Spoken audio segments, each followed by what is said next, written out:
And Ozzy actually always used to say, be really careful the way you treat people on the way up because you're going to see those same people on the way down. One of the most influential hitmakers ever, from Justin Bieber, Post Malone, to Ozzy Osbourne, Andrew Watt. My family would call me and they'd be like, what the hell are you doing? Did you ever question what the hell you were doing? No, I just was following music. Jimi Hendrix cover bands, I'm playing at nightclubs, anywhere that will have me. And I got the Cody Simpson gig. And then we got a gig opening up for Justin Bieber. And then that's how we became friends. You know, I left the Bieber tour to be an artist and play rock. And our car breaks down and we're in a tow truck getting to Reno. And I hear Let Me Love You on the radio. And I'm just like, fuck this. I'm not doing this anymore. We have to talk about the prank. I think that's why it took you so long to invite me on this show. You think so? Are you over it yet? Do you actually even know what really happened? I would like to hear from your side. This is a long time ago. It was? This season is presented by NMPA, the National Music Publishers Association, champions of songwriters and publishers everywhere. Welcome to And the Writer Is. I am your host, Ross Golan. Today's super producer has been on a legendary run for almost a decade. He's altered the genre of pop and reinvigorated the sound of rock and roll. From Justin Bieber to Ozzy Osbourne, from Post Malone to Mick Jagger, from Lady Gaga to Pearl Jam. This producer defines and redefines so many careers from so many genres, it's like he cloned himself 1,000 times. Originally from New York, this guy is basically everywhere all the damn time, but always on the charts. And the writer is Andrew Watt. Hey, we got you. Pretty good, man. I should hire you. We finally got you on this thing. Yeah, I'm here. What took you so long? Happy to be here. You never asked. Oh, okay.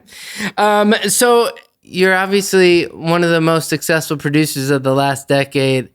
Who do you think are the best producers in music right now? Cirkut. Really? Why? Have you worked with him? Oh yeah, I love Cirkut. The speed in which he works, and it's not about speed for him, but it's like the small amount of time it takes him to make something sound good just makes every session, every song, every moment in the studio just be good quicker, you know, because an artist or, you know, writers are just like hearing something that's inspiring to them. And it's not like, hold on, give me a second, just get on headphones and like, you know, work something out for a little. And you don't know what you're listening to and you're talking. Just right away, he just makes a slapper. It's weird when you watch him work, you feel like you can do it also the way he does it, where it's just, it's fun to watch because you can kind of figure out some tricks here or there, but his sound choices and his ability to create really fast, just, it feels so effortless. It's like, oh, well, I'm going to do that too when I get in front of my computer. And I don't know how, you know. Couple that with someone who's really calm also, you know, like, because obviously what we do in the studio and in the room, it can get intense sometimes. There's a lot on the line. You could feel like that, you know, something's not going good, something's going great. It's just a lot of energy. He just stays kind of calm and cool. It's pretty great. What's your personality in a recording studio? The exact opposite. That's why me and him love to work together so much, because we have like kind of a yin and yang thing. If you're a high energy producer, how do you keep a session focused? I mean, it's just different based on what artist I'm working with. It's always about the artist, right? It's like, and what they need at whatever time. I think it's just dependent on the artist. It's, you know, I'm not going to walk into a room with a certain band and be like bouncing off the walls because they'd be like, what the hell are you doing? You know, you got to kind of. So when you're with Pearl Jam or you're with the Rolling Stones, does your demeanor change? I'm kind of always myself, and my t-shirt changes. But Yeah, I love working with bands. I grew up playing in bands. A band dynamic is very different than working with a solo artist. It's the sum of all parts. It's the way all of their, internal timing. When I work with bands, I like to not use click tracks. So it's like a whole different thing of editing, comping, because you're on that computer all the time. I think like what makes a great band, especially bands that we know already great, is like their internal clock, their internal heartbeat, the way, someone can be ahead and the other person's behind. And I don't want to disrupt that because then it would just sound like a gridded version of your favorite band. So I think that goes with the opinion of each person in the band as well. You have to make sure everyone feels heard and everyone feels a part of it. If you don't do that, then you kind of get enemies within a band, and that's not a place I like to be. We know of bands that are the gridded versions of themselves. Oof. That release music today. Yeah. Literally and metaphorically. And, what some of those bands don't really like each other internally. In your experience, what is it that the Rolling Stones, what did they do that kept them together for so long? They need each other. I think you can listen to their music apart from each other because they've made music so long, and it's all great. It's great music. But when they come together, they're that thing. Again, it's like, that's what makes bands so special. Like the mix of the ingredients involved. When Keith Richards plays guitar and he sings, it's amazing. He has a lot of great solo albums that I love. We talk about all the time, and it's amazing. When Mick Jagger is singing over a riff that Keith Richards wrote, it's satisfaction. It's the Rolling Stones. Yeah. It's like just another level. So I think that's a really beautiful thing. The music keeps them together. And think about a band like that. They've been together in a band for over 60 years. That's so crazy. Any relationship that's over 60 years is going to go up. It's going to go down. It's going to be closer than ever. It's going to be apart. It's like, look at, your parents or anyone in your, do you even know anyone in your life that's had a relationship that long? It's only natural. But I think it becomes like family at that point. Do you feel the same way about Pearl Jam, about Ozzy and his band? Definitely. Well, Ozzy's a solo artist, so. But he's had a lot of the same players for a long time, right? Yeah. Yes. And I think once you're in Ozzy's orbit, you're like always there. Yeah. Definitely for Black Sabbath. That's definitely a thing. Why are these bands coming to you? I have no idea. How do you? Where's the jump from? I mean, isn't rock and roll dead anyway? Nah, come on. Obviously, I'm kidding about that. Yeah. But here we are. Like we're playing in this game where it's like it's about points on the board, and people are always looking at charts. That's fun. And that's like a video game. That's like the video game. And then I think if you love music, and it's really inside of you, there's that part of the business. And then there's like, what do I want to make? What makes me feel amazing? What could move me to tears? What, makes me want to jump up and down? And for me, that's working with bands and working with people that are, truly capturing lightning in a bottle. Mm-hmm. I'm just incredibly lucky to get to work with those people. And I think to answer your question, you said why. I think it actually really did start with Ozzy. I think that was like those albums that I made with him were very different than the music I was known for making. What's the origin of meeting Ozzy and especially if the music that you had done before is so different? How do you convince, of all those people, he's, the least pop? It goes back to Post, making those records with Post Malone. when Post was spending a lot more time in LA, now he's in Utah, he'd go to have a drink at all the places that, were popular at the time and have terrible time there. And one night I brought him to the Rainbow Bar and Grill because I thought he would like it there. You'd walk in there, it's like a different time. Yeah. Every time you walk in there. Yeah. And they play Motorhead and all kinds of stuff that he likes. And so I brought him there to drink. Then he just started going all the time. He would kind of just be there almost every night. The studio that he was working at was very close to there. So I got told a story that he bought a picture of Ozzy off the wall because he always had cash in the car. And I had this picture in my mind of him walking down Sunset holding this picture of Ozzy because his studio was close. And for whatever reason, my brain went, how cool would that be if Post did a song with Ozzy? I think we were like, Post at that time was making, trying to think who were going to be the features on his album. Maybe that's why it came into my head. And so we got together and with Lou and started making this idea for Post and Ozzy to get together. And once it got a little further, we sent it to him. He had just had his accident where he broke his neck. So he was kind of out of commission for a little bit.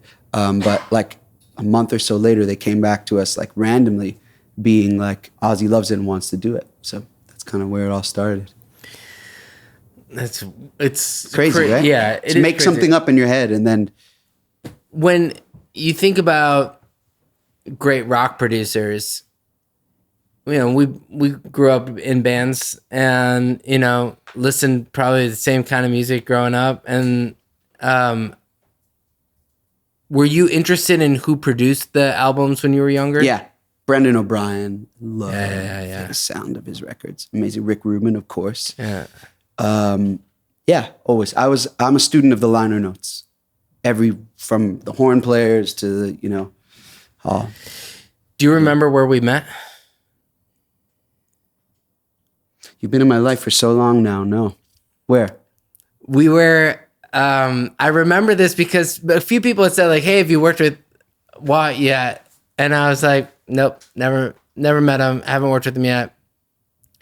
And I was in Nashville. I think I was working with Selena, which was a coincidence. I want to say that that's what it was. I'm pretty sure it was. But it was a coincidence because Bieber was in town playing and Post was opening for Bieber.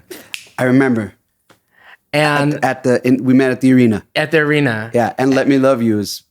Yeah, it was right around then. Yeah, but it was like at the time all Post had like that was a hit was White Iverson. Yeah, it wasn't like we met in the pit. Yes. Okay. And you had long hair. I did.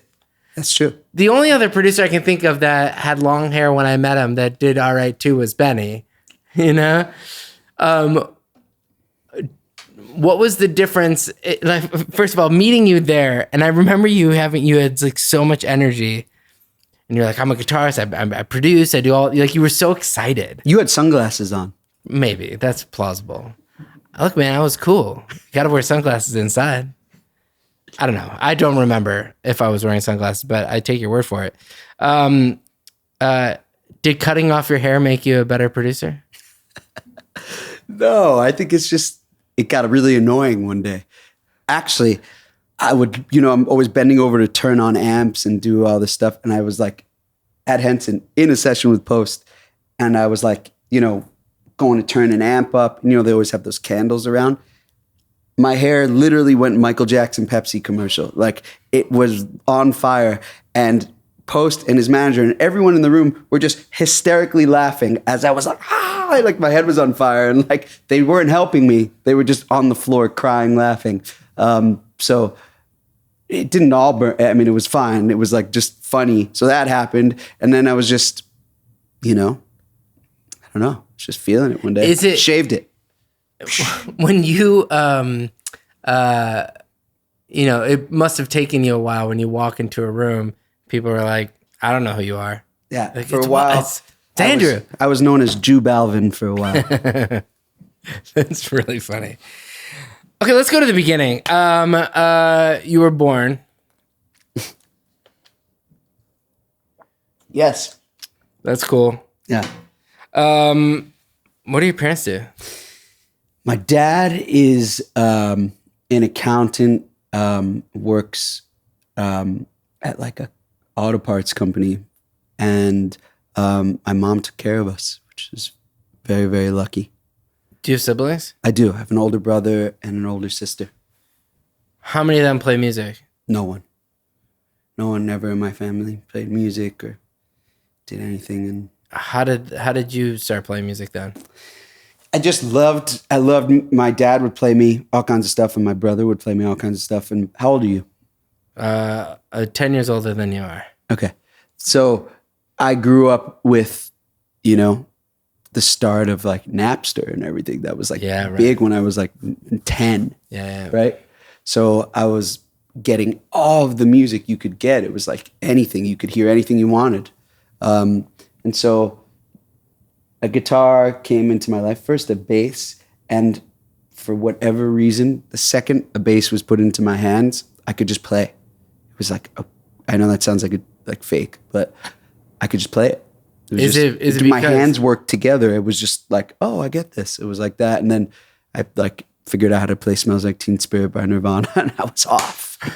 Smells Like Teen Spirit on bass is pretty easy. Yeah. 1-1, 1-1, 4-4, 4-4.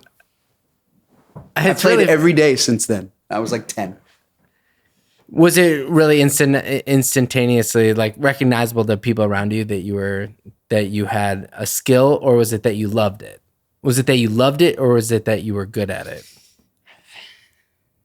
I don't even really know. It's all I did. It just became like an obsessive thing. So like that was just me and my guitar. Having older siblings and your dad to introduce you to music. Yeah, huge. Were any of them different from each other? Like, what music did your mom, dad, and siblings listen to? My dad played me all the old rock stuff. So Beatles, Black Sabbath, Led Zeppelin, Pink Floyd. And my mom loved like Neil Young and Stevie Wonder, George Michael. And my brother was playing me everything in the 90s. So Chili Peppers, Pearl Jam, Nirvana, Tribe Called Quest, Wu-Tang Clan. Like I was getting 90s hip hop and grunge from my brother. So it was a really good kind of mix of what was going on. Guns N' Roses. You named, you're close with Chad. You guys play a bunch of music. Best friend. I see him in Malibu every once in a while. I should go up to him and be like, "Hey, I'm friends with Wyatt," but I don't. That would be weird. You should. But if you go up to him and say, "Hey, you look like Will Ferrell," he'll go, "Handsome man." Yeah, that's my favorite thing he says. He does resemble him. You named Pearl Jam. You named these people. Interesting, they didn't mention Rolling Stones, but you said the Beatles, which is interesting. Awesome. But what's it like growing up with these people? Is your expectation that you'll work with all those people you named? Oh, come on. I don't really reflect on it. It's a hard thing. Why don't you reflect on it? Because I'm like moving forward. Do you celebrate any of your success? Yeah, celebrate. I love to have a good time, as you know. But it's hard if you sit down and you're like, I worked with this person and this person. You're gonna like head's gonna explode. You know? It's amazing. You did post though that you and Chad were playing with Paul McCartney at one point. Yeah. So I mean, yeah, that was awesome. It's pretty close. Yeah, you're almost a Beatle. No.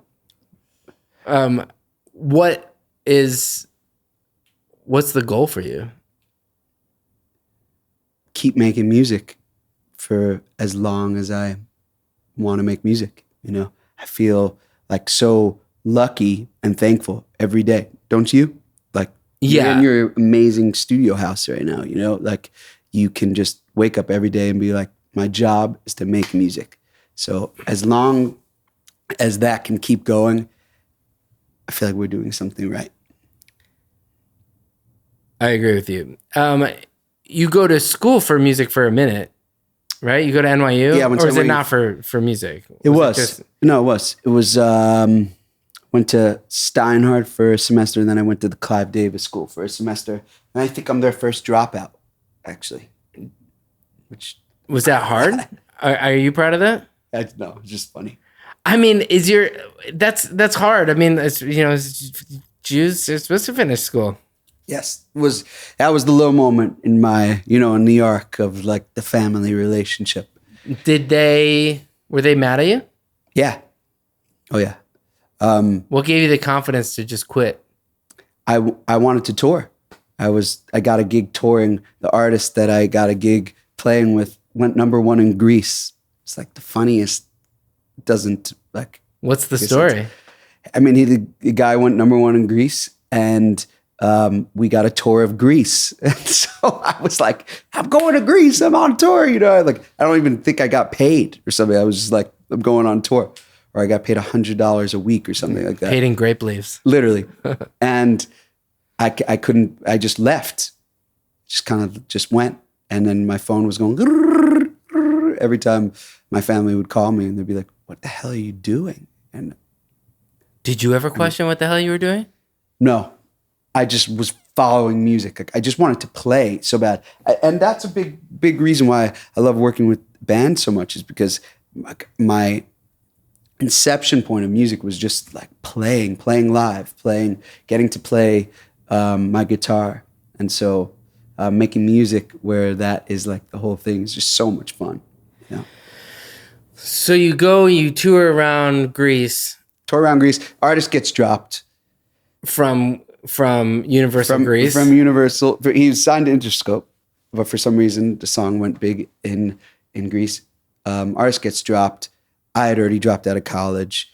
I'm living in 1-bedroom apartment with a couple of my friends, and I just start playing every bar, restaurant, nightclub. As an artist at the time, right? Just like anyway, I'm playing Jimi Hendrix cover bands. I'm playing at nightclubs with DJs. I'm playing anywhere that will have me while people eat dinner at restaurants, like just anywhere I could, make money playing music to not have to go, can you help me go back to college? That's what it was all about. Pay rent, do that. So that. Could you pay rent from doing that? I did, yeah.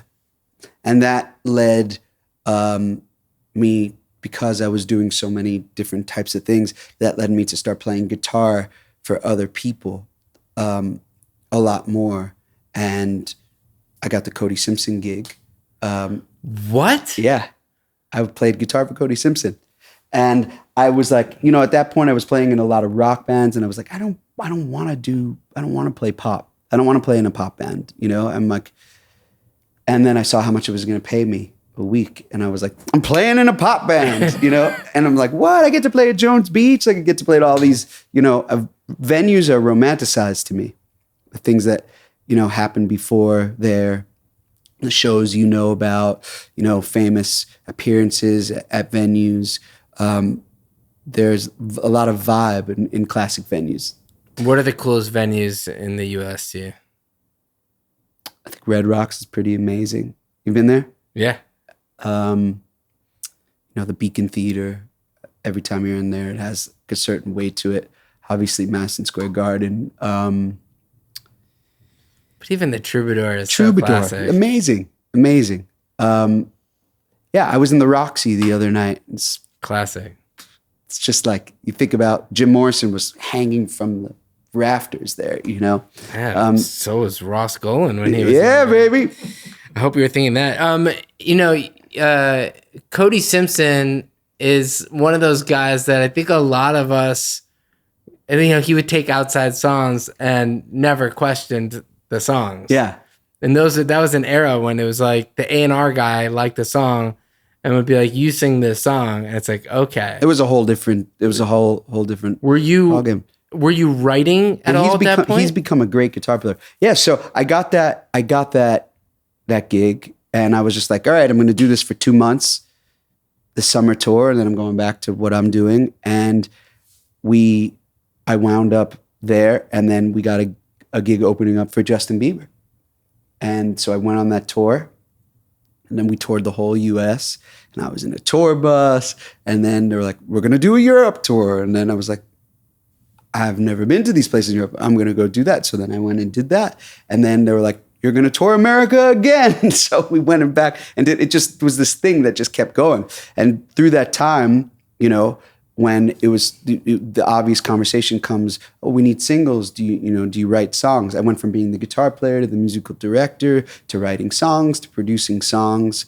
And I'll never forget, I was talking about vibes of venues. I was in Dublin, and I always would stay a little longer on stage during sound check to like just play a little bit and listen to the venue and stuff like that. And I remember I was like in Dublin, I was playing like a U2 song or something like that. And I just hear drums behind me. And I turn around, and it was Justin. And he and I just jammed without speaking for like probably like 30 minutes. It was just like, we were just playing and doing all this kind of stuff, and he would play a beat, and we were just playing together. And so that's how, after we said what's up and everything, and that's how we became friends. And so we hung out a lot after that. We would just kind of make music together, jam, hang out, do all kinds of stuff, traveled the world together, and then we naturally started making music together. And that's how my career as a pop producer really started. Do you have a unique ability to meet people and become friends with people, or is it? Do you think the guitar speaks for you? You can tell me if you agree, but I think our business is very much results based, where you can talk and you can be fun to hang out with or meet, but once you start making music, if it's sounds good and it feels good and the result is there and you're making something that's great, that's when it really kind of propels. When I first started working with Benny, I remember saying, well, it's easier for you because you can just you send in songs, Benny Blanco, like, what are they going to do? Like, they're going to release it. And he goes, no, man, you got it all wrong. It's way harder. Their expectations is that I'm going to beat everything I've ever done. It's not like they're going to just say, this isn't of that quality. Do you find that it's easier for Andrew Watt to get hits than somebody else who sends out a good song? I mean, people will take my call, right? If I say I have a record that I think is great, I can get on the phone with who I need to get on the phone with and get it heard. But again, it's results based. So the filters that it has to go through, and if it's great, it's great. And if it's not, then it's not. We all make shitty songs. Come on. Everyone just hears the ones that are good. Sometimes they hear the shitty ones too. Yeah. My friend Joe London over here, he said about hit songs, he's like, that more often than not, he admires the check more than the songwriting. I think there's sometimes you listen to songs where you're like, yeah, I don't know if that it super inspires me, but I'm really envious of how successful this song is. But that said, going from your writing with Justin and whatnot, there's a really good story behind "Let Me Love You." Oh my God! Yes. That's really your coming out party as like, I'm now at the top. But it wasn't when you were getting it done. It feels like, you were in the hustle. Oh my God. How do you get "Let Me Love You" made? That's a long story. How much time you got? Well, I know the story a bit, so that's why I think, let's go. Wait, did you work on a version of that song? No, I didn't, but I'm familiar with some. You go ahead. You tell me the story. So that song, I had written the demo of basically just a guitar vocal version of that song. That was the first song that Ali Tamposi and I ever wrote together, who we still write songs to this day. It was me, her, Brian Lee, and Lou. And at that point, Lou was like really kind of more like running the Pro Tools rig and stuff like that, but also is one of the greatest writers and producers of all time, and ended up writing and working on that song as well. But no one was in there their, no one had really found their thing yet. So I went to a party that Tamposi was throwing, and I left my guitar there because I drank too much. And the next day I was freaking out because it was like the only guitar I had in LA. And it was an old Martin. And I was texting her, calling the chateau. I'm like, I left a guitar in one of the rooms there. So she drives me the guitar the next day because I wouldn't leave her alone about it. And she came into the studio. I was there with Brian. And I just showed her this riff. And we started writing this song. And for whatever reason, that song went around, just like at that time. If you write a good song and it's on the guitar, everyone's going to hear it, right? All the usual suspects. And it got its hands into, a lot of different places. At the time, my relationship was really close with Justin. And so I sent him that song and he loved it. And he loved the acoustic guitar version. And was like, yes, I definitely want to cut this song. I, have ideas for it and everything. So it was sitting with him. But also at that time, and being new in the business, everyone sends it to their own person and their manager, and everyone starts doing their thing with the song. So it was my first experience with a song that like everyone really wanted, but I didn't even understand that, all of these different people could have this song and want the song. It just had never happened before. So it started being this situation where, Neil Jacobson had the song. I think literally the amount of artists that have cut this song is insane. While you're telling me the story, you should pick up the guitar behind you and you should play the instrumental with the acoustic guitar. Put that guitar there on purpose. I sure did. I'm not stupid. But you're not going to let me... I have a long career here, man. It's not by accident, bro. I don't remember it. It's not in tune. It's your fault. No, I'm just kidding. Something like... It was like folky, blackbirdy kind of... Yeah.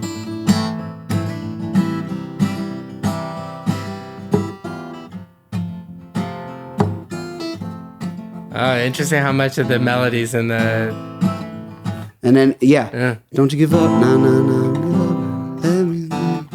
So that was that kind of thing, and Ali just heard that riff and just kind of loved it. So anyway, what started happening was I was like, yeah, Justin loves it, he's going to cut it, and everyone's cool. I don't even, to this day, know who sent the song around to everyone else once they heard it. But stems flew around and all kinds of stuff, got to different people. And before I knew it, DJ Snake was putting all these different people on the song and trying it with this person, trying it with that person. And other people were, going into sessions with, people involved, and they were trying the song on the artist. Everyone wanted the song. So this feels very wrong to me, right? Especially because my relationship with Justin means everything to me. We're friends more than anything, and we've been making music together, and he's, trusting in me as like a young new songwriter. He could work with anyone he wants, and he is, wanting songs from me and wanting to hear my songs. So I had to like put a stop to this, like kind of immediately. But I had no clout, right? So I'm like, who do I get on the phone with? So I end up on the phone with Neil Jacobson at the time, who has DJ Snake. And I was like, everyone stop cutting this song. This is a Justin Bieber song. It's like, take everyone off, take everyone that's trying. This is like what this is supposed to be. And through Neil, I end up going to meet with John. And that's how I met John Janik originally. And so once they realized that it was like my song, and, the beginning of the production was with me and everything, they were really, really respectful of that. They didn't even know who wrote the song. It was just this song that was getting sent around by people. So we kind of got it to be like at like square one again. And, there was a few different versions of production that people were trying and everything like that. And I kind of just had to that was the first moment for me that I had to just like stop everything and kind of like control how my record was going to get made, because it was like the Wild Wild West. And it's also not fair to other artists to be told by someone that has nothing to do with the song, you can have this song, right? And then have it taken away from them. That's also not good and doesn't feel good. So DJ Snake's production was amazing, like really amazing. And that was right at the height of like the DJ becoming the super producer. Remember that era? NMPA is the premier organization for music publishers and their songwriter partners. It's their mission to increase the value of music, and that's exactly what they do. NMPA is working right now to raise royalty rates for songwriters from streaming services, radio, social media, and everywhere music is essential. From the courts to Congress, NMPA works to get songwriters what they deserve. I know because I've served on the board before, and I'm the current co-chair, along with Ryan Tedder and Liz Rose, for the Golden Platinum Club.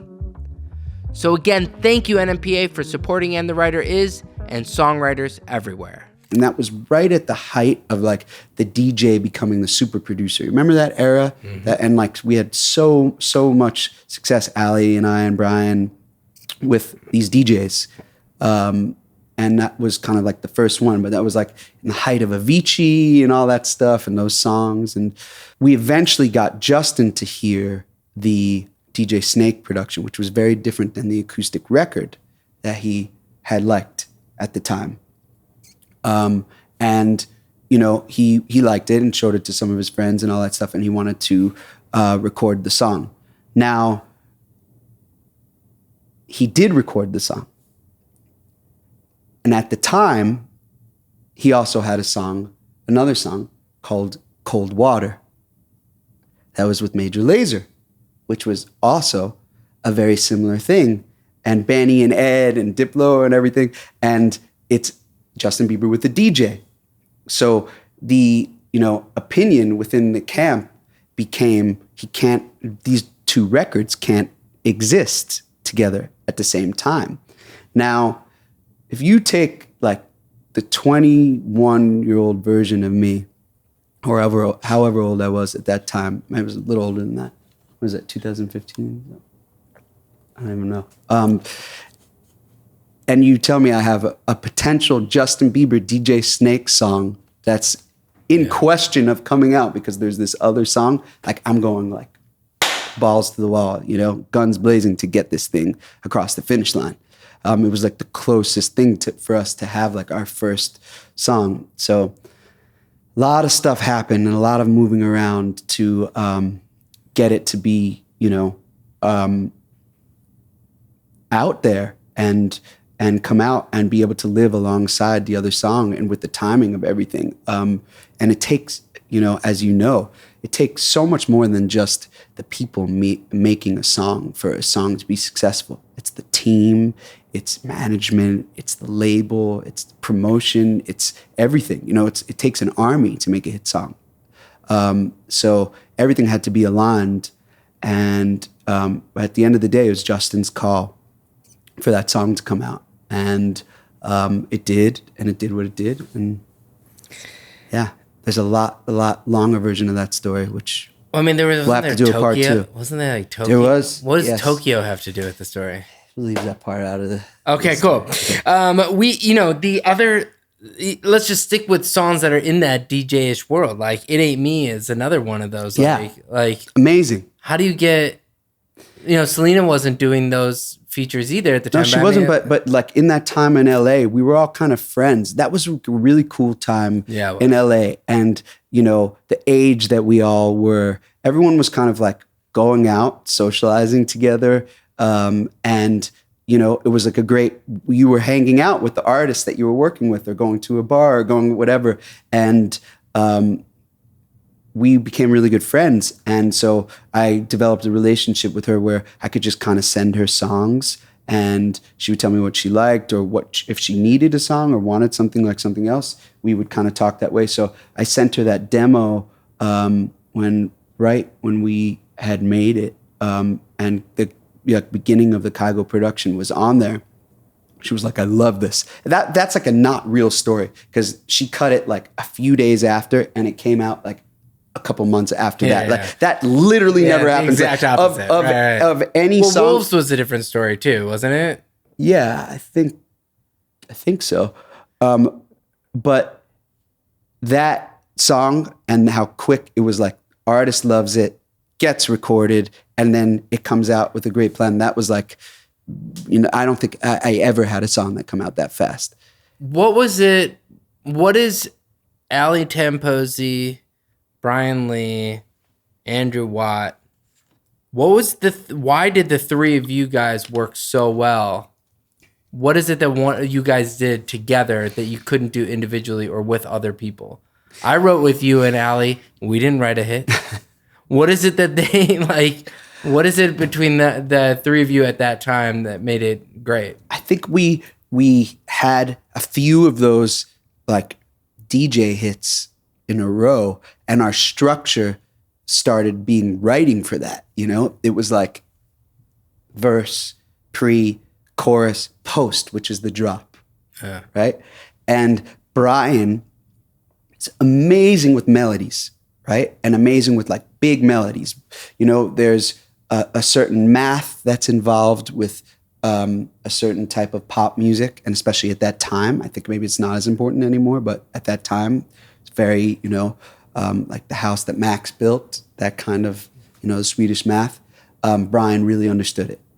And I was good with the chords and kind of also good with melody, but wasn't thinking about it in that math way. And Ali just wrote the most amazing, painful but emotional lyrics. And Ali was getting sober at that time as well and dealing with her own sobriety. And a lot of that came into the songs. And I think it was just kind of, a perfect storm of the three of us. We all did different things. We all had so much respect for each other, and we had so much fun kind of writing those songs. The run you guys went on, and you individually from 2017, 2019, right before COVID, is pretty crazy. Obviously, it went on through that, but Senorita, just like out of here, Havana, out of here. But what's so interesting about these songs is how many collaborators it takes to write a hit song, and in an era where I feel like we need to stop giving publishing to people who aren't writers, it seems like all these songs had some contribution from a lot of different people. How do you manage all the egos when you write these songs with a lot of writers?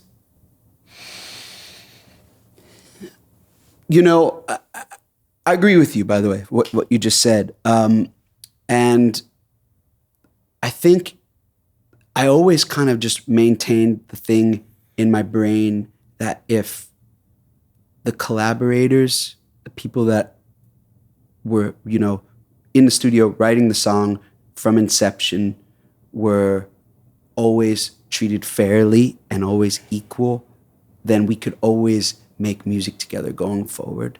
And as long as like the team felt good, like all of us first, then we were the consistent ones on the next record and on the next record and on the next record. And there's always, especially at that time, there was always some times where people would try and take advantage of a situation or be unfair. And then we never worked with those people again. Yeah. So, I always believe the greatest way to split something when you're in a group is equal, because it's everyone together. And then no one feels a certain type of way. The decisions are being made because of what's best for the art and not for, a financial reason. At what point did your parents lose the resentment that you didn't finish school? When I started, when I was touring and I could like really, my paycheck got bigger by the week, and they were coming to see me at all these great places and everything. I think they were happy about that. So what's a better song? It wouldn't take a long time. What's a better song, Senorita or Havana? It's like my children, man.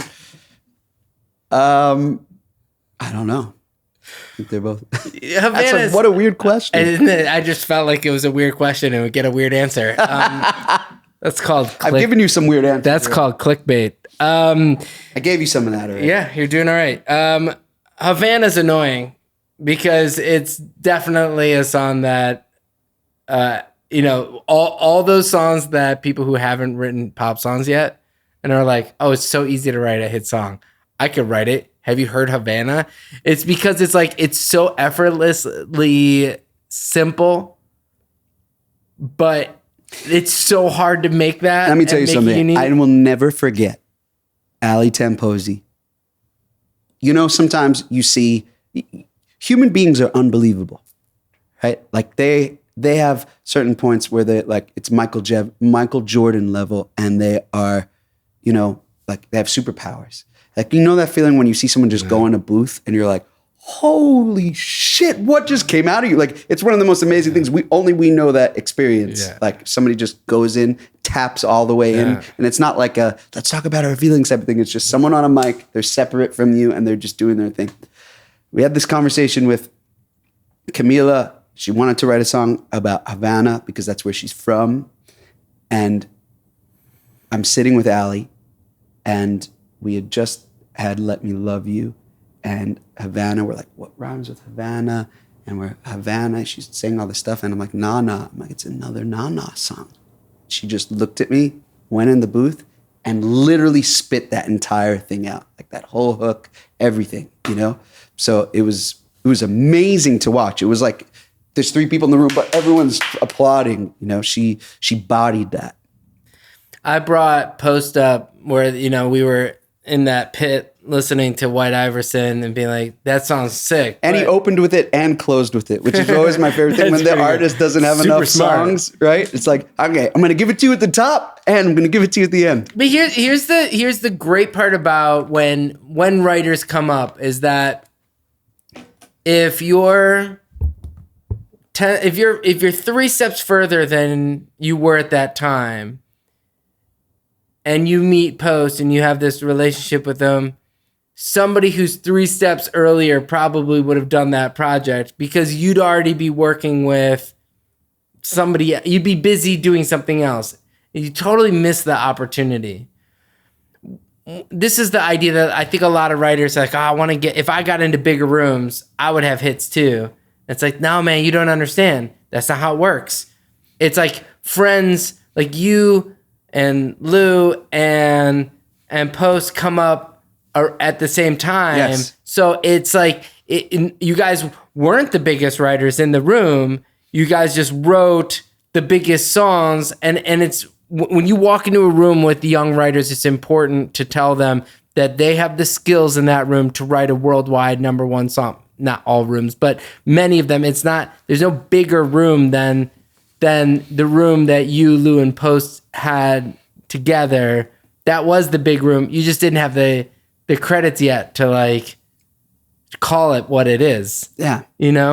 Tell me about your relationship, how it started with Post. It's exactly what you said. I was signed to Republic as an artist. And kind of at that same time as Let Me Love You, I left the Bieber tour to be an artist and play rock. And our car, breaks down and we're in a tow truck getting to Reno and I hear Let Me Love You on the radio. And I'm just like, fuck this. I'm not doing this anymore. Like our van's getting towed, pivot. And so Post and I had met though through all the Republic, like there's like pictures of us like in the Republic, like, freshman whatever that year, we're like in the thing. And we just had an instant bond. And Lou was like, had an instant bond with Post as well. And Lou and I were so close. So the 3 of us just kind of started making music together and having fun. And Post has the exact same music taste as me. So we could just play guitar together and play a million covers. And I think what happens when you're, everyone's on the same level is you really learn to trust each other and you're uninhibited.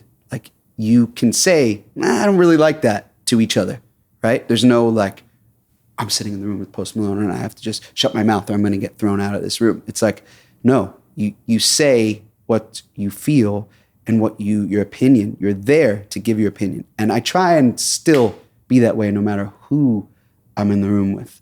I think that's a very important thing for writing songs, being a producer. You are not there to just smile and nod. You're there for your opinion. Even if you have imposter syndrome, which happens to me all the time, and you think, why the hell am I here? Why does this person even need me? They can do this without me. You're there to give your opinion. That's why they want you there. Otherwise, they would just do it themselves. So I think it's really important to, if you're, when you're in the studio, you're dealing with wet paint. You leave the studio, paint starts to dry. So while you're in that room and the paint is wet, give your opinion. Say what you think. Even if it's dumb, you can preface it with, this might be the worst idea in the world, but however you need to do it, say what you feel, because you're right in the process where the art is getting sculpted. And so I still do that kind of every day. It's a big, part of the way I do what I do. But when I think back to that time of being kind of like with Post and Lou, and in that time, we were all just saying whatever we felt all the time. And I think that's how you build relationships with people. And yeah, the second you don't do that, you're just, you're there for the wrong reasons. How did Stay get made? Stay got made. That song is like that song set me free, I would say. It was the first artist to ever make a song with me that wasn't like, let's get a hit. Like, it was just on guitars. It wasn't about, what we could make, what it could be and what everyone's going to think. It was just like, let's just make something that we love. And we had been talking about George Harrison so much, so we just like sat with 2 acoustic guitars and were, pushing each other on how we could get the changes to be, different for a regular song. And I think that's one of the first Post songs with the major 7 chord in there. And I remember kind of showing him that chord, and it's in like almost every one of his, he loves that chords, almost every one of his songs after. But it was like, I brought him to Henson. It was the first time he had ever been in that studio. And I brought him into the live room. Josh Goodwin was engineering, and he was like, can I talk to you outside for a second? And I went outside, and he was like, man, I'm really uncomfortable here. He's like, I need to like be able to smoke and like drink, and like, this place is too nice for me. Can we like go somewhere else? I was like, everything's all set up and everything. And I was like, give me 2 seconds. So I like run into Fariel's office, who's the sweetest, greatest person in the world. I'm like, I need him to be able to smoke cigarettes in here. I know that's like sacrilegious. Send me a bill. I gotta have him smoke. Otherwise we're gonna have to like leave. And so she, for whatever reason, decided that she would let that happen. And so he could light up in there. We bought a cooler of a bunch of beers and everything. And that was like one of the first times I realized like, okay, you gotta like build the vibe for whoever is coming that is signature to them in order for them to feel comfortable. If an artist is not comfortable, they cannot create. You could be in the greatest studio in the world, but the vibe has to be right for the person that you're working with. So we sat there with 2 guitars. That thing kind of just fell out. He put the whole melody down, had that chorus, took it home.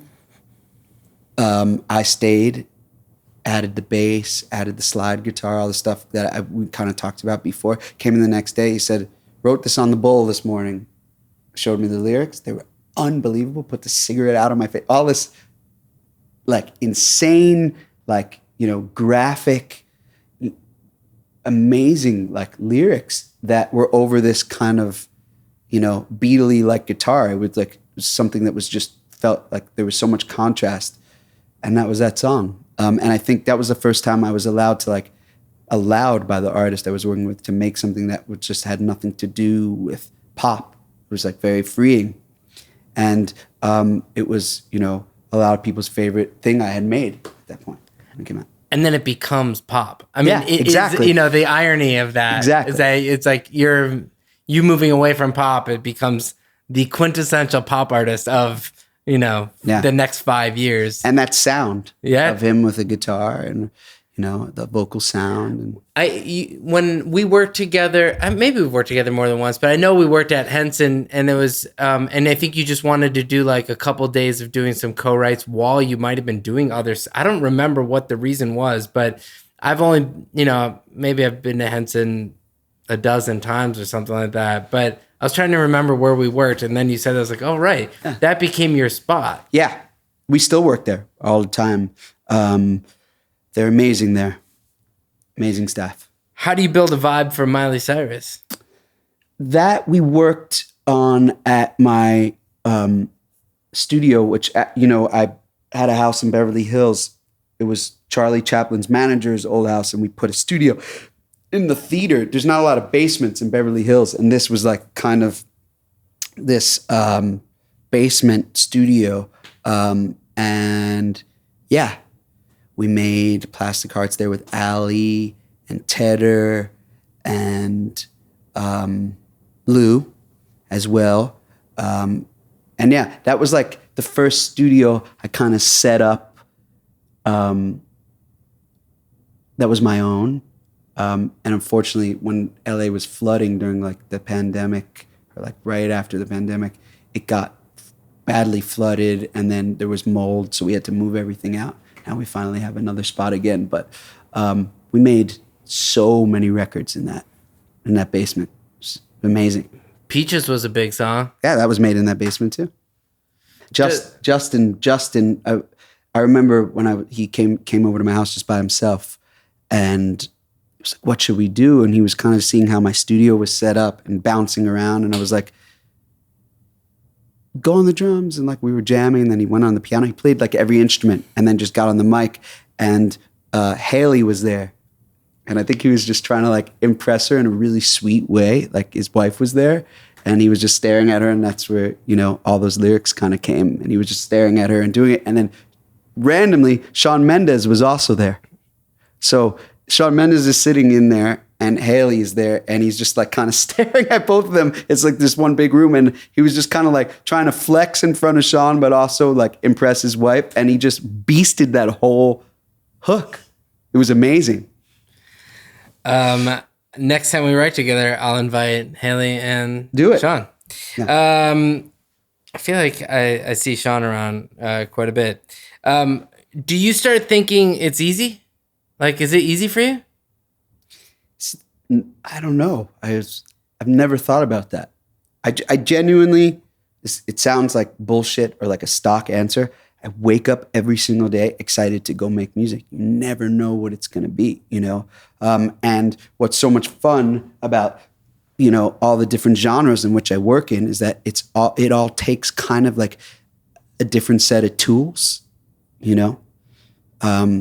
Working with Justin is very different than working with the Rolling Stones. So I get really excited to do both of those different things. And, after you finish an album that you've, been working on that has no gridding and Pro Tools is basically a tape machine, then you get excited to make some dance music, and like have fun programming. It's all the different things are fun. Do you get emotionally wrapped up in any of the music? All the time. So do you get I think hurt? if you don't... Do you get hurt by music not working? Oh, no, not in that way. I meant like sometimes, I don't know if you've ever had experience of like you make a song and you like are just love it so much, or you're so moved by it, or you can't believe that you got to be a part of it, and you just like listening back and, you're bring yourself to tears. But that's like the before, and I mean, I know other musicians are like this too. Like I can listen to demos all day. Demos are stunning. You're like, this feels special. The minute that somebody releases it, I don't listen to it anymore. It's like, I'm done with it.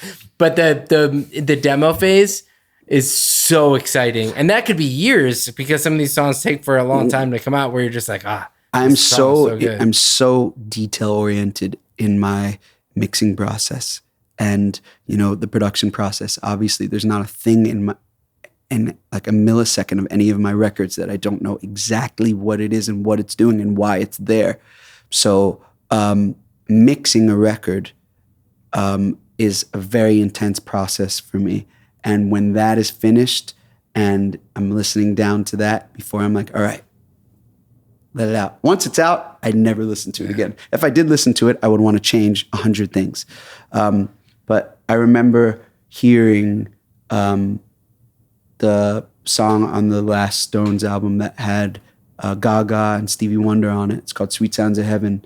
It's like 6 minutes or something like that. And it's just like people in a room jamming, and they build, and you don't know why they're building, and it's just humans doing superhuman things. And that was listening to that finished was an incredibly emotional experience for me. What's your favorite demo that you've ever done? Like, you mean like that the artist is not on, or even just like demo production? This song that you're just like, this is amazing, before the artist cut it. Hopefully I haven't made it yet. I don't know. I can't think. What's your relationship with Lady Gaga like? Amazing. Just saw her the other day. That was such an amazing learning experience. Why? Because she is such a force, and is like, you're working with her, and sometimes she's there, and then other times she's not there, and you realize when she's not, she's physically there, mentally she's somewhere else.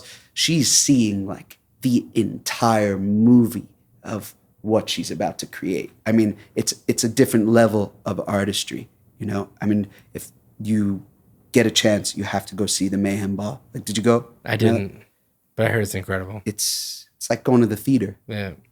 She is seeing, when she says a lyric out loud on the microphone, she is seeing like a movie. She's seeing like the whole world that she's going to create. And I've never worked with somebody as visual as her, and kind of understanding that, when you're producing an album, you want it to all be cohesive and work together.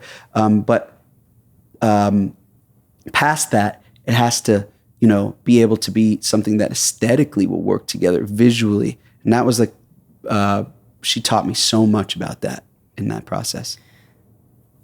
I'm going to jump a little bit all over the place, but this is your fault for having so many songs. It's okay. So you can do this as long as you want. Cut out the R. Kelly stuff. I ain't cutting that out. Die with a Smile. That was a big song. Yeah. It still is. Yeah, it still is. But it doesn't sound like everybody else's pop song. No. I know Bruno's like, he's famous for, because we've had D-Mile on. I've known that guy for a while. D-Mile. That's another person. You said, who are your favorite producers? Cirkut and D-Mile. God damn, D-Mile is talented. That's what I'm going to see after this. Nice. The two of those boys together. Yeah. What makes D-Mile great? He's just forget about anything else. He's one of the greatest musicians you could ever have in the room. And he's wise. He's like a Buddha of some sort, like you can like, that feeling like we all understand theory, and well, not all of us do, but if you do, you can get a little further with, when you're in the creation of why something needs to be the way it is, and somebody's like, why does it have to be that way? You can explain it. D-Mile is just like, he doesn't even have to explain it. He just knows, like, his knowledge of theory and chords and melody and stretching out. There's a big part of him that is, jazz oriented. And that comes into his music as well. So it's just like one level deeper. And I think he is somebody like, listen to the harmonies on Die With A Smile. Listen to how those two voices work together, and some of those notes that Gaga is singing with Bruno, and it doesn't take away from the melody. That's a very complicated melody, and there's two huge voices singing together in the mix, very loud, but yet you could still sing along with the melody. That is because the exact right notes are hit in the harmony, where it becomes like a co-lead, and it's not distracting from what makes the song a hit. That's D. What's it like to work with Bruno Mars? Amazing. He is the most talented and the funniest motherfucker you will ever be around, ever. He's just like my favorite person to hang out with. Send shit back and forth to. He is actually hilarious. And if you work with people that you can laugh with, you're winning, you know? I'm going to go back to 7, which, you know, here it's like the post BTS or the solo story of BTS really kind of begins with Jungkook doing his stuff outside of it, you know? He had featured on like the Charlie song and some of these others, you know. But 7's so big. Yeah.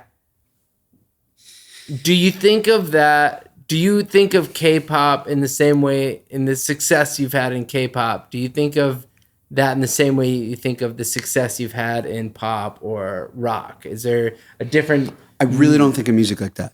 And I also...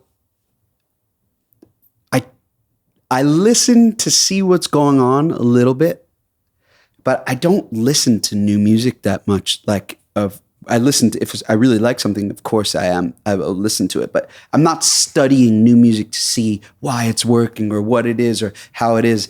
I just make music that I enjoy, that I want to make. What music do you listen to? I listen to like the same shit always. I mean, I listen to David Bowie and The Cure and Depeche Mode and a lot of disco, Blondie, and then all the 90s stuff still. I mean, I'm listening to the same stuff that we talked about earlier. Totally. 100%. The Beatles. I listen to the Beatles. We have to talk about the prank. We do have to talk about the prank. I think that's why it took you so long to invite me on this show. You think so? Are you over it yet? Yeah, I'm over it. Do you actually even know what really happened? I would like to hear from your side. I told you what happened. I called you. I told you. Yeah. This is a long time ago. It was. Yeah. So to understand my personality, you have to understand that my heroes in life are Adam Sandler and Eddie Vedder, right? So those two things come together and make me. That's what I was raised on. I got to be in Happy Gilmore this year, by the way. Yeah, I know. I was going to say congrats. Thanks. It was awesome. Legend.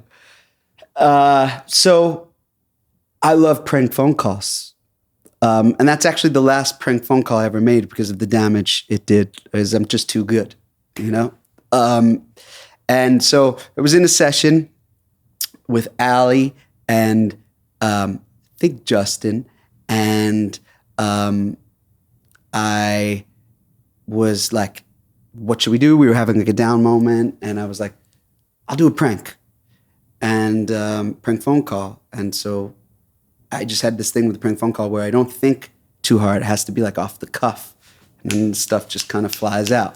So we were just kind of like looking through our phones, and I don't remember who said what. Ross Golan. I was like, perfect. Oh, Allie was like, do someone from the music business, right? Like, we have to do someone from the music business to see what happens. So we're going through, I think Aaron Bayshuk got skipped through, that almost happened or whatever. And for whatever reason, you were the winner. I won the lottery. You won the lottery. So there's no conversation beforehand. I just go, right? So I got on the phone and I decided to make an accent. I called you from, I believe, a private number. Probably. And talked to you. And I just said, hey, Ross, it's Tobias Jesso Jr. And you were like, hey, man, what's up? I had never met Tobias at this point. I'd never even been in the same room with him. I just picked a random writer that, you know, I think would work because he was a really successful, awesome writer, but someone that I didn't know. And I, am I supposed to recount all of this? Right no, now? you know, you could just have whatever the story is. I'm just curious. Well, you remember I'll tell this, you my right? side afterwards. Okay, great. Yeah. So I called you and I pretended to be very upset, Tobias Jesso Jr., for you not letting him on The Writer Is. Yeah. Which we're on now. And I made up all this stuff. And then for whatever reason, you started coming back. You were like, that's not what happened and blah, blah, blah, blah, blah. And we are shitting our pants in the studio because it's working. Usually a prank phone call is like, hey, it's this person. You're like, fuck you, and hang up, right? But you're like, I talked to your manager and this and that and blah, blah, blah. And like, for whatever reason, I struck a nerve. I was in and then I was flying. So that went on for a while and I was just going back and forth while simultaneously muting you and crying of laughter. Ali like basically felt like she did an ab workout after that, right? Okay. So this goes on and on and on. And then I think I said, like, always my favorite part in the old prank phone calls are that when they reveal their voice or whatever, or say something, and then like the other person knows that they were just pranked and they can live with that. Yeah. So I don't remember exactly what I said. This is a long time ago, but I think it was along the lines of like me doing like some kind of voice where I was like, hey, eat me. And then I hung up, right? Probably said something like that. And then that was it. And we laughed. I think finished the song or, ate some pizza and then that was it. So months go by, don't hear anything, forget about it. Yeah. And I'm talking to a friend of mine who is a manager and is just telling me like, or they started working for a management company and they're like, man, I'm just dealing like with some drama with one of my writers that I'm working with. I'm just having trouble. And they tell me this story that the writer is Tobias Jester Jr. And there is some drama between you and this writer that they, were saying a rude thing that he had never said. And like this whole long thing. And I'm just sitting there on the phone. I'm like, oh my God. This is like months after. This is like a long time after. Yeah. And so I'm listening to the whole story and then I'm like starting to have, my Jewish guilt kicks in hardcore. I'm like, oh my God, this happened. And then that happened. Like he was like, blocked from sessions and like all this kind of stuff. You have a really big, reach, Ross. So I just am like, okay, you need to sit down. Are you sitting down? I'm just to talk to my friend at a certain point. And he's like, yeah. And I tell him the story. Yeah. And he's like, goes ballistic, like actually ballistic. Because he had been dealing with this shit in real time. It's like, you don't understand. Like, this fucking shit's happening to him everywhere he goes. He went to a concert and Zane Lowe said, hey, eat me, dude. And like laughed. He's like, what are you talking about? He's like, why'd you say that to Ross? Why'd you treat Ross like that? Like Zane Lowe is like fucking bothering this guy like about something that he didn't say. And he's like, I never said it. I never said anything. Like he didn't even know what these people were talking about. And he's like telling his manager, I never did that. And they're like, is this guy a sociopath? Like, is he telling us the truth? So I caused a lot of ruckus. So then I said, let me pick up the phone and call Ross and tell him what happened so all of this could end. Then I picked up the phone and called you, told you some version of that story, right? And I thought all was forgotten. But every time I see Tobias, he doesn't really talk to me, so. Oh, well, I mean, all I know is, I had met Tobias 3 days before. So what are the odds? What are the odds? So what you don't know is that I was at a studio. I meet him 3 days or 4 days before, literally. So the call from Tobias was like, had you called 4 days before, I would not have known. I would have been like, I don't even know who you are, bro. And you would have hung up and been like, I would have been like, I don't even care. Yeah. Like, I just don't care. Had you called 2 months later, I'd be like, well, you're holding on to some shit, bro. But because we were just talking about it 3 or 4 days before. Unbelievable.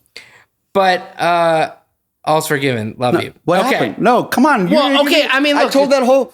I just look, man. On my side, edit this thing down anyway. I get a call from. Let's air it out on the podcast. Let's go. All right. Well, tell management that you got to stay for a little extra longer. That's okay. Fine. Okay. I got to stay longer. Okay. So what time is it? 1.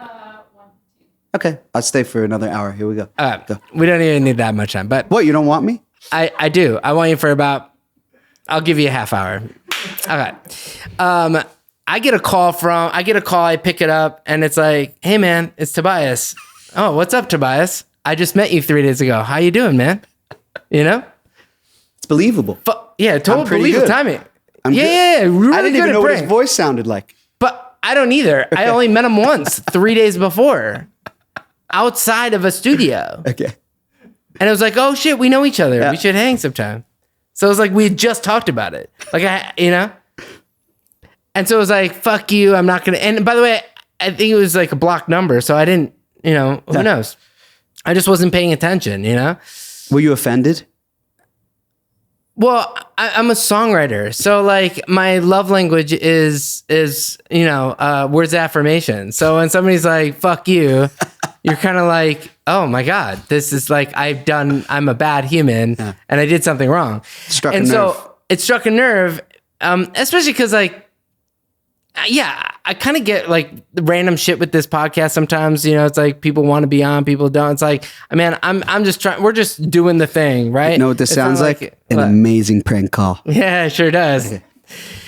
So I called his manager. I got his number and I called his manager, and I was like, I called our team and I was like, yo, I don't know what we did, but like Tobias Justice Jr. is really pissed off with us. And I call his manager and I'm like, yo, what the fuck? Why the fuck did he call me and do that? Like, that's not cool, man. I don't know. But like, yes, now it sounds like a really good prank. And he's like, I don't know, man. I'll go find out. Yeah, like he believed you. So he calls Tobias. He goes, Tobias says it just doesn't sound like something. I'm like, look, man, I believe you. I believe it wasn't Tobias. But somebody said that they were Tobias. I'm just telling you what happened. It's just what it is. Tobias calls me and listen, man, it wasn't me. I trust you. I swear it wasn't me. I believe you. It wasn't you. I'm just saying somebody called and said it was you.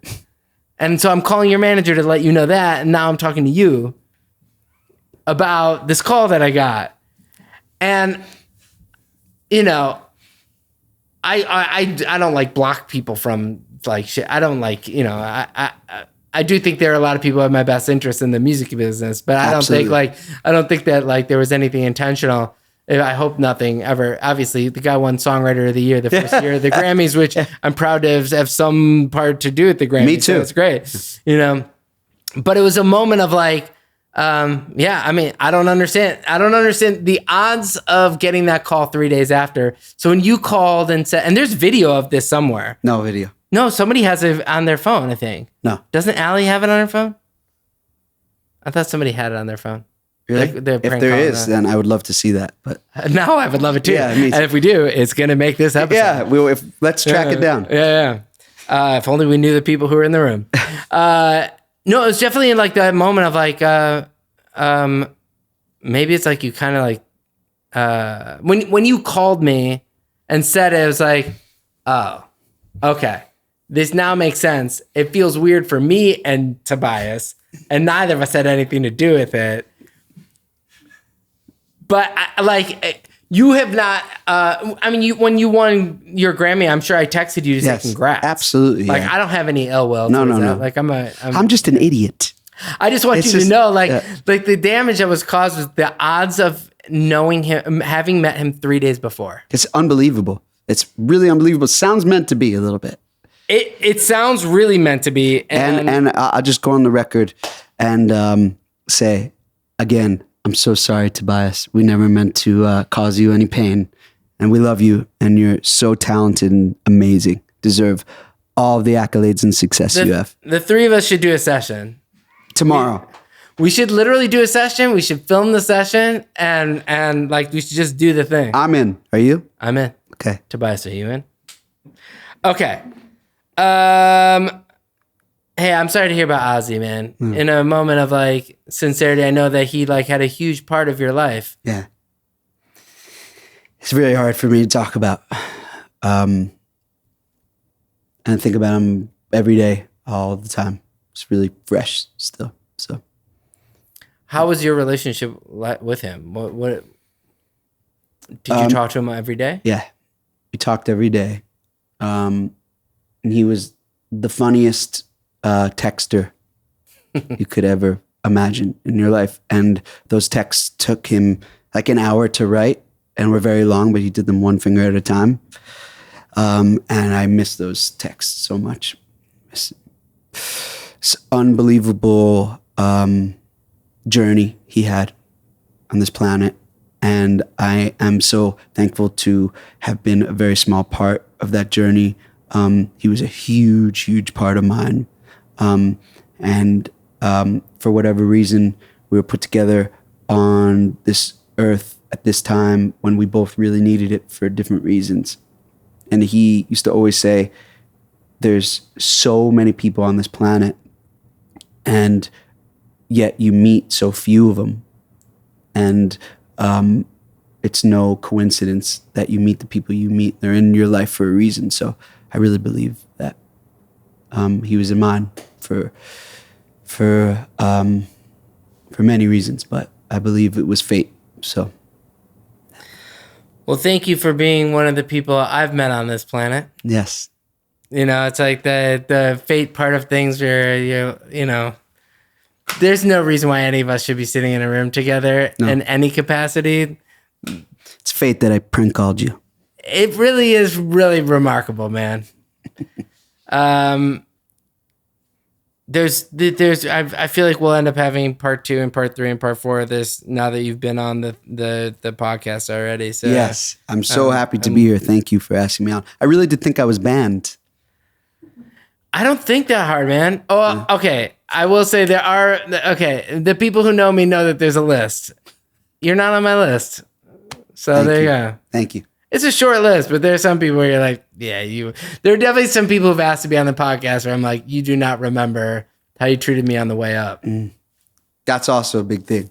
And Ozzy actually always used to say, you just reminded me, be really careful of the way you treat people on the way up, because you're going to see those same people on the way down. It's very true as well. All right, man. Well, thanks for being on. Thanks, man.